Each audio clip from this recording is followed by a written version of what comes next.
A storm rising in Port Charles.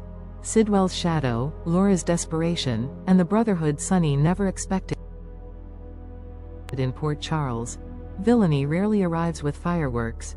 It slips in through the cracks, waits for a moment of weakness, then tightens its grip with frightening precision.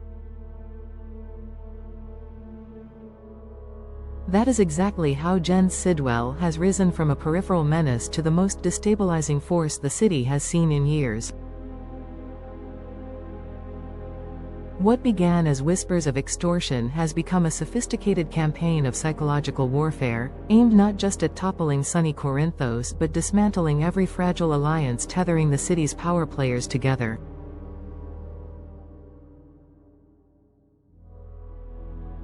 Sidwell understands something fundamental about Port Charles. Its history is paved with corpses, secrets, and loyalties stretched to the point of breaking. And he has found the perfect threads to pull.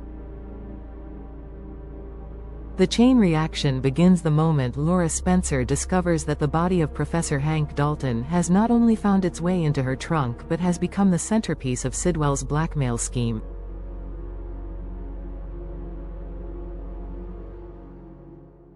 When the photos appear, grainy, damning, unmistakably real, Laura's entire identity fractures in an instant. She is no longer the steadfast mayor clawing her city toward reform. She is a mother, a protector, and unwillingly, a conspirator bound to a corpse she never meant to encounter. Sidwell knows this.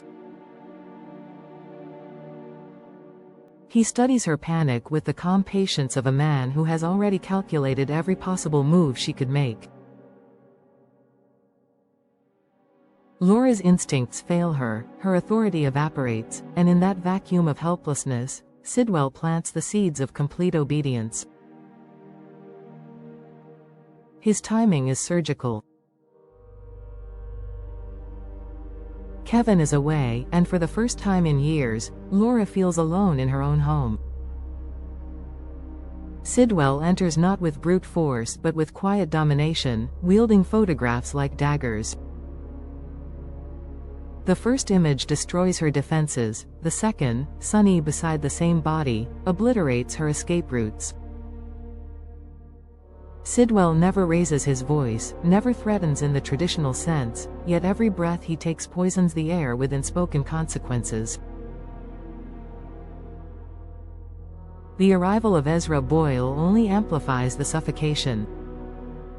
Ezra becomes the intermediary, the extension of Sidwell's will, the reminder that even Laura's resignation cannot free her from the crosshairs.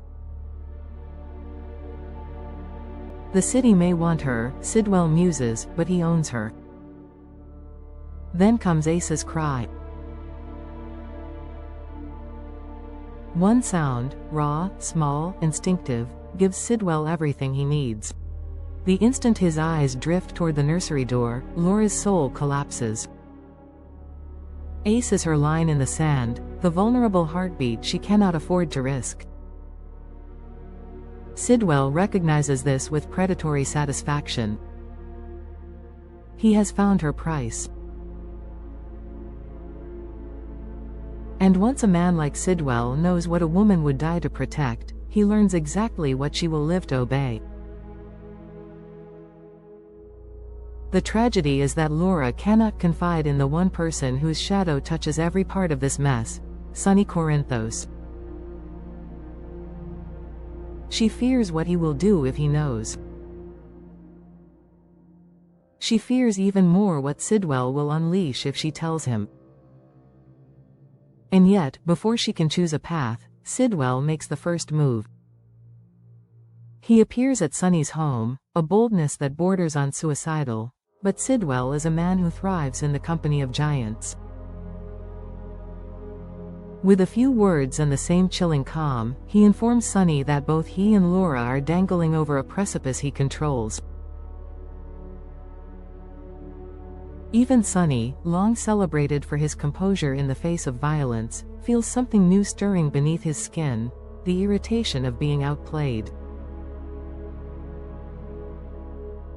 But diplomacy is Sonny's first attempt, as always. He weighs the consequences of igniting another mob war.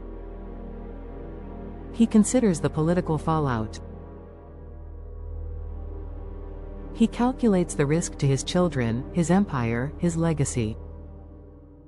Yet in the quiet between Sidwell's sentences, Sonny recognizes a truth he cannot ignore.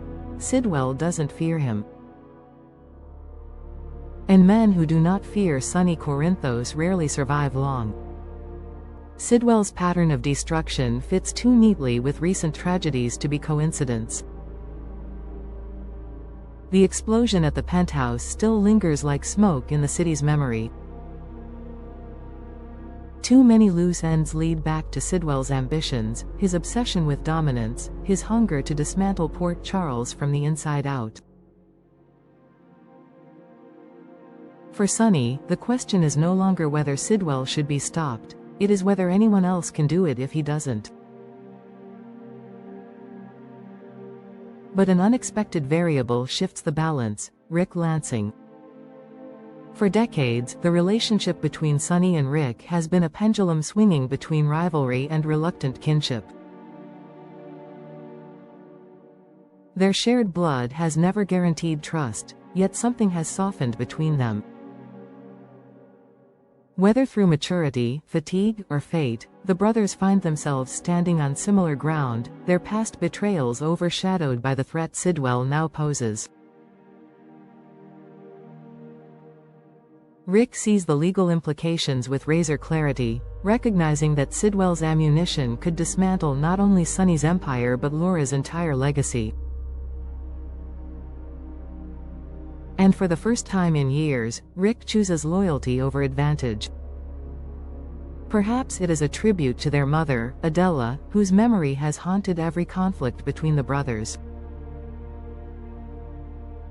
Perhaps it is simply the recognition that Sonny has no one else he can truly rely on in this war. Either way, Rick steps forward, not as a rival, but as an ally. He may not carry a gun, but Rick's instincts inside a courtroom are weapons Sonny desperately needs. Sidwell is not a brute, he is a tactician. Rick understands men like him, men who hide behind contracts, evidence, loopholes, and public opinion. Rick knows how to dismantle an enemy without ever lifting a finger. And if Sonny must confront Sidwell in the shadows, Rick is prepared to fight the battle in the daylight, where the city can witness Sidwell's destruction. Still, the landscape grows more complicated. Jason Morgan, steadfast, lethal, unwavering, is expected to stand beside Sonny in this war. Yet Jason's attention is fractured. Britt Westbourne's unraveling health, her emotional fragility, and the unresolved bond between them have begun to tug at Jason's focus. Jason is not a man easily distracted, but Britt occupies a space that blurs his precision. Her vulnerability awakens an instinct in him that rivals even his loyalty to Sonny. And while Jason will always show up when Sonny calls, the storm inside Britt threatens to pull him into a separate battlefield, one Sonny cannot control. This is the tragedy. Sidwell may not even be aware he has orchestrated. He has forced every major figure in Port Charles into conflict not only with him but with themselves. Laura is breaking under the weight of maternal fear. Sonny is wrestling with the limits of diplomacy. Rick is redefining what it means to stand beside a brother he once tried to destroy. And Jason is caught between brutal duty and fragile empathy. Sidwell believes he holds every advantage, every secret, every weapon. But what he cannot predict is the resilience of people who have survived far worse than him. Port Charles is a city built on sins that never stay buried, yet it is also a city where the most unlikely alliances form in the darkest hours. And as Sunny, Rick, Laura, and Jason feel the circle tightening, a silent truth emerges. Sidwell may control the present, but the future belongs to those willing to reclaim it, no matter the cost. In this war, blood will spill, alliances will harden, and every buried sin will claw its way to the surface. Port Charles has weathered monsters before. Sidwell simply hasn't met a monster of his own yet.